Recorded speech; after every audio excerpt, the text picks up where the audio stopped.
السلام علیکم ورحمۃ اللہ وبرکاتہ۔ اعوذ باللہ من الشیطان الرجیم، بسم اللہ الرحمن الرحیم۔ رب اشرح لی صدری ویسر لی امری واحلل عقدۃ من لسانی یفقہوا قولی، اللہم صل علی محمد وآل محمد۔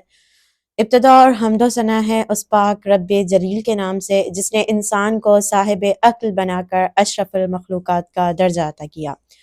پروگرام خلاصہ قرآن میں ہم آپ کو خوش آمدید کہتے ہیں۔ آج کا ہمارا جو موضوع ہے وہ ہے 11ویں پارے کا خلاصہ۔ مفسرین قرآن نے 11ویں پارے کو بھی 2 حصوں میں تقسیم کیا ہے کہ جس میں پہلا حصہ ہے سورہ توبہ کا بقیہ حصہ، دوسرا حصہ ہے سورہ یونس کا مکمل ہونا۔ دوسرا یعنی کہ سورہ یونس مکمل ہے۔ پہلے حصے میں سورہ توبہ کا بقیہ حصہ جو بتایا گیا ہے اس میں مفسرین قرآن بیان کرتے ہیں کہ اس میں 5 موضوعات بیان کیے گئے ہیں، 5 باتوں پر گفتگو کی گئی ہے کہ جن میں سے پہلا موضوع ہے منافقین کی مذمت، یعنی کہ اس حصے میں منافقین کی مذمت کی گئی ہے۔ کون سے منافقین کی؟ ان کی جو کہ جنگ تبوک میں کسی عذر کے بغیر اپنے بہانے تراشنے کی وجہ سے جنگ تبوک میں شامل نہ ہو سکے، ان کی مذمت کی گئی ہے، اور ان کے اعذار کی یعنی کہ بہانوں کی خبر دی گئی ہے رسول خدا صلی اللہ علیہ وسلم کو۔ اور منافقین نے جو ایک مسجد قائم کر رکھی تھی مسلمانوں کو تنگ کرنے کے لیے، مسجد زرار، اللہ پاک کے حکم سے رسول خدا نے اس مسجد کو بھی جلوا دیا اور اللہ پاک نے رسول کو اس مسجد میں ٹھہرنے کے لیے بھی منع فرما دیا۔ اس کے علاوہ یعنی کہ منافقین کی مذمت کے علاوہ جو دوسرا موضوع بیان کیا گیا ہے وہ ہے حقیقی شہداء کی 9 علامتیں بیان کی گئی ہیں کہ حقیقی شہداء کی علامتیں کیا ہوتی ہیں، کہ جن میں سے ہے توبہ کرنے والے ہوتے ہیں، یعنی حقیقی جو شہداء ہوتے ہیں ان میں یہ علامات پائی جاتی ہیں، وہ توبہ کرنے والے ہوتے ہیں، عبادت کرنے والے ہوتے ہیں، حمد کرنے والے ہوتے ہیں یعنی کہ اللہ تعالیٰ کی تعریف کرنے والے ہوتے ہیں، روزہ رکھنے والے ہوتے ہیں، رکوع کرنے والے ہوتے ہیں، مسجدوں میں سجدہ کرنے والے ہوتے ہیں، نیک کاموں کا حکم دینے والے ہوتے ہیں، ایک دوسرے کو برائی کرنے والے ہوتے ہیں، بری باتوں سے منع کرنے والے ہوتے ہیں، اور اللہ کی حدود کی حفاظت کرنے والے ہوتے ہیں، یعنی کہ وہ کوئی بھی ایسا عمل انجام نہیں دیتے کہ جو خدا کی حد کو پار کرتے ہوں۔ اب ہم آتے ہیں اس کے تیسرے موضوع کی جانب کہ جو ہے سابقون الاول، ان کا ذکر کیا گیا ہے اور ان کی خدا کے نزدیک عزت عظمت ظاہر کی گئی ہے۔ اب ہم دیکھتے ہیں کہ سابقون الاولون سے مراد کون ہے۔ سابقون الاولون سے وہ مراد ہیں کہ جو یعنی کہ سب سے پہلے ایمان لے کے آئے، کہ جیسے حضرت موسیٰ علیہ السلام کے لیے یوشع تھے، حضرت عیسیٰ علیہ السلام کے لیے صاحب یاسین تھے، اور حضرت رسول خدا صلی اللہ علیہ وآلہ وسلم کے لیے حضرت امام علی بن ابی طالب علیہ السلام تھے۔ اب ہم آتے ہیں اس کے چوتھے موضوع کی جانب کہ جو ہے غزوہ تبوک میں شرکت نہ کرنے والے 3 اصحاب کے نام بتائے گئے ہیں، کعب بن مالک، حلال بن امیر اور مرارہ بن ربی۔ ان کے نام بتائے گئے ہیں، اور انہوں نے جو یعنی کہ شرکت نہیں کی وہ بھی بتایا گیا ہے کہ انہوں نے رسول خدا صلی اللہ علیہ وآلہ وسلم کے حکم کی خلاف ورزی کر کے جنگ تبوک سے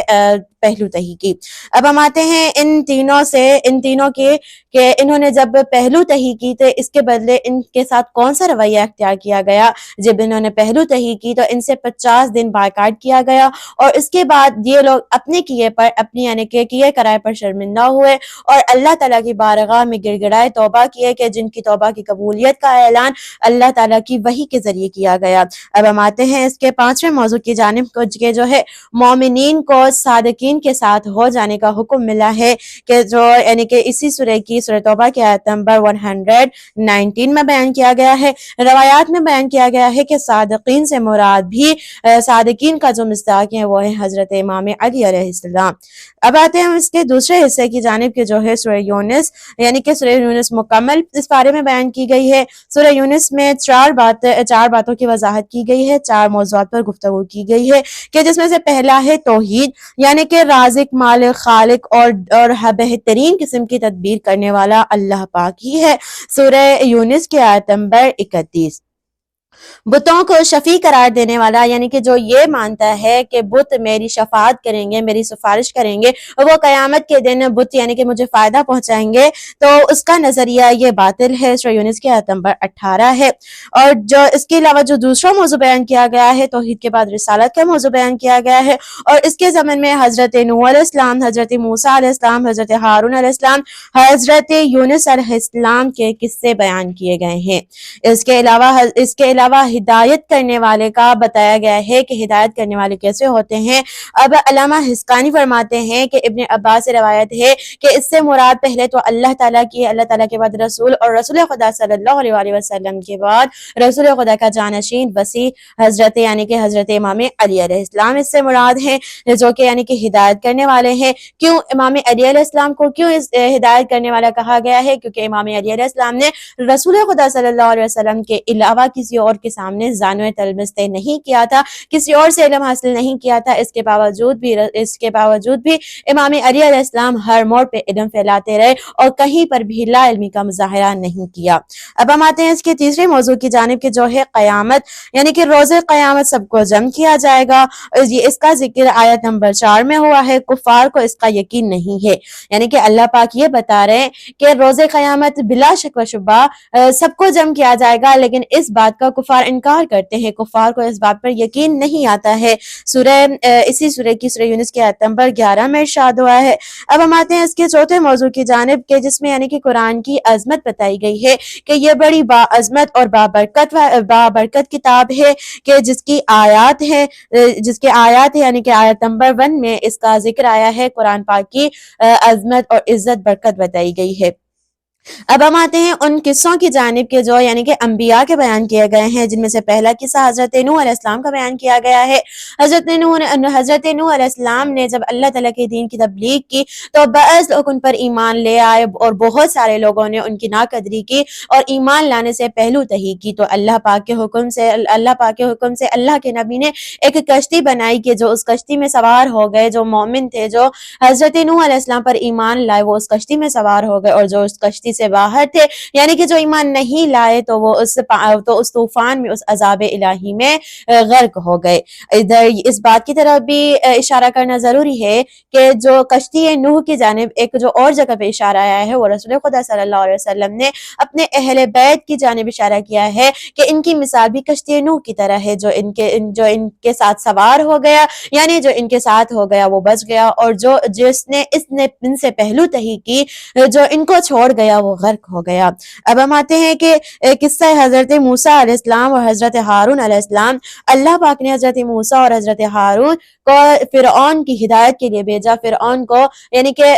کو بتانے کے لیے بھیجا، اسے دین کی تبلیغ کا پیغام پہنچانے کے لیے بھیجا، لیکن جب ان کا سامنا فرعون سے ہوا تو فرعون نے ان کا انکار کیا، اور اللہ پاک نے ان کو نبوت کو ثابت کرنے کے لیے اللہ پاک نے انہیں ایک معجزے عطا کیے، تو جن کا مقابلہ جادوگروں سے کیا گیا۔ جب جادوگروں سے مقابلہ کیا گیا تو وہ جادوگر بھی ہار مان بیٹھے اور حقیقی خدا کا اقرار کر بیٹھے، تو اللہ پاک نے حضرت موسیٰ علیہ السلام کو حکم دیا کہ مصر کی جانب روانہ ہو جاؤ اور وہاں پر اپنے گھر بناؤ، وہاں پر رہائش اختیار کرو، مسجدیں بناؤ اور مسجدوں کو آباد کرو، مسجدوں میں بیٹھ کر تم نماز ادا کیا کرو۔ تو جب حضرت موسیٰ علیہ السلام اللہ تعالیٰ کے حکم سے وہاں سے نکلے تو مصر کی جانب جب چلے، دو بنی اسرائیل کے ساتھ جب چلے، تو فرعون اور اس کے ماننے والوں نے، اس کے لشکر نے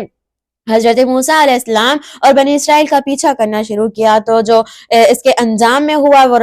وہ حضرت موسیٰ علیہ السلام یعنی کہ اللہ تعالیٰ کی مہربانی سے، اللہ تعالیٰ کی رحمت سے اس دریا کو پار کر گئے، بنی اسرائیل کو راستہ مل گیا، اور جو کفار تھے اور جو فرعون کے ماننے والے تھے وہ وہیں پر ڈوب کر مر گئے۔ اب ہم آتے ہیں اس کے اور ایک قصے کی جانب کے اس میں یعنی کہ حضرت یونس علیہ السلام کا قصہ بیان کیا گیا ہے۔ اس سورہ کا نام حضرت یونس علیہ السلام کے ذریعے ہی پڑا ہے، یعنی کہ انہی کے ہم نام ہے یہ نام، اور انہی کے نام پر اس سورت کا نام پڑا ہے۔ حضرت یونس علیہ السلام کا نام قرآن مجید میں 4 جگہ پر صراحتاً آیا ہے۔ ان میں کون سی سورہ ہیں؟ سورہ نساء، سورہ انعام، سورہ یونس اور سورہ صافات، یعنی کہ ان میں نام وضاحتاً آیا ہے۔ اور اس کے علاوہ جو 2 سورتیں ہیں، سورہ یونس اور سورہ قلم، ان میں حضرت یونس علیہ السلام کو کہیں پر مچھلی والا کہا گیا ہے، کہیں پر صاحب الحوت کہا گیا ہے، اور کہیں پر ذنون کہا گیا ہے، یعنی کہ ان صفات بعد سے ان کا ذکر فرمایا گیا ہے۔ حضرت یونس علیہ السلام کے واقعے کے دو رخ ہیں، ایک یہ کہ جو یعنی کہ ان کا حضرت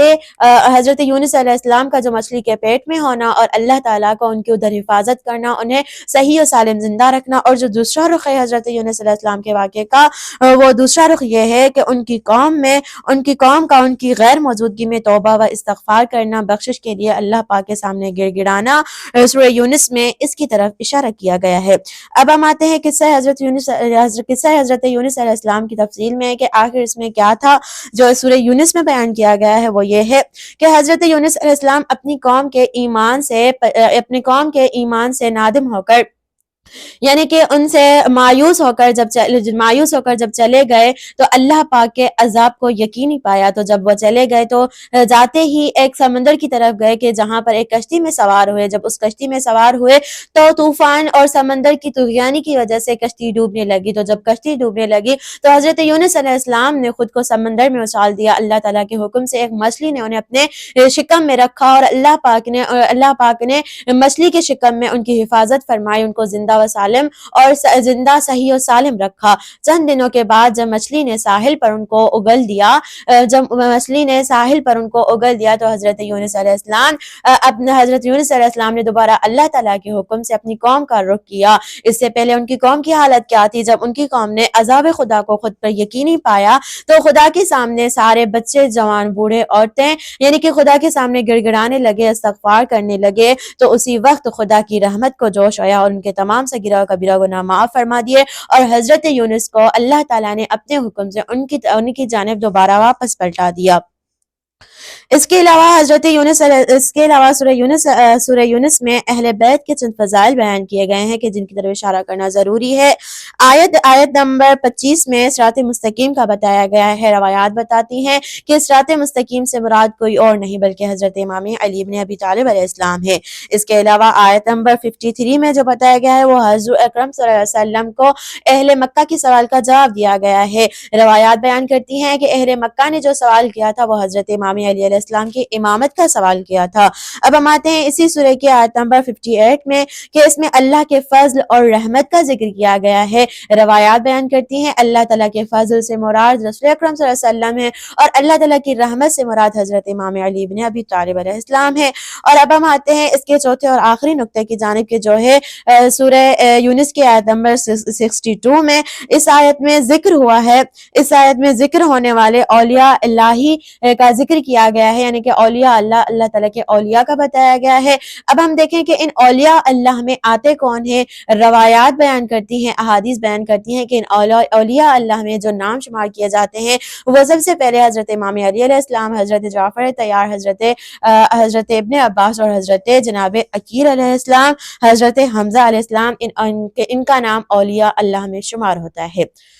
آخر میں ہم اللہ پاک سے یہی دعا کرتے ہیں کہ اللہ پاک ہمیں قرآن کی ان بہترین تعلیمات پر عمل کرنے کی توفیق عطا فرمائے اور عمل کر کے اپنی دنیا و آخرت اور اپنا معاشرہ، اپنی زندگی سنوارنے کی توفیق عطا فرمائے۔ اللہ پاک سے اول و آخر ہماری یہی دعا ہوتی ہے کہ ہمارے آخری نجات دہندہ امام زمانہ کا ظہور فرمائے اور ہمیں ان کے اعوان و انصار میں شمار فرمائے۔ ربنا تقبل منا انک انت سمیع الدعاء وبحق زہرا و ابوها وبعلها وبنوها اللهم صل على محمد وآل محمد وعجل لوليك الفرج، والسلام، التماس دعا۔